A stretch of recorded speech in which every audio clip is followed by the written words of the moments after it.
ఈ 5 థింగ్స్ చేయండి, మీ పిల్లల బ్రెయిన్ షార్ప్నెస్ ని పెంచండి. First thing, encourage painting. Painting అనేది ఎంకరేజ్ చేయడం వల్ల మనకి ఏంటంటే right side of the brain, left side of the brain రెండు సమూజ్జిగా పనిచేస్తాయి. Second point, encourage them to do more of musical activities, అంటే పియానో కానీ లేదా ఇంకేదైనా డ్రమ్మింగ్ కానీ అట్లాగా. సో దానివల్ల ఏమవుతుందంటే మోర్ ఆఫ్ అటెంటివ్ స్పాన్, అలాగే కాన్ఫిడెన్స్ అనేది డెవలప్ అవుతుందండి. థర్డ్ థింగ్, డాన్సింగ్ అనేది మీరు ఎంకరేజ్ చేయాలి. సో డాన్సింగ్ వల్ల ఏమవుతుందంటే వాళ్ళల్లో న్యూరల్ స్కీమా కనెక్షన్స్ అనేవి ఎక్కువయ్యి న్యూరల్ గ్రోత్ ఇంకా బెటర్గా ఉంటుంది అండ్ మోర్ కాన్ఫిడెన్స్.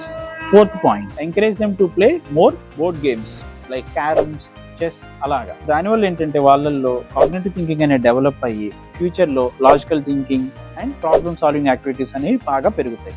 అలాగే ఫిఫ్త్ వన్, ఇవన్నీ చేశాక at the end of the day they have good sleep, there brain will definitely improve.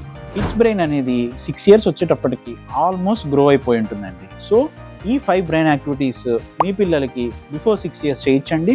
Definitely they will do a lot better.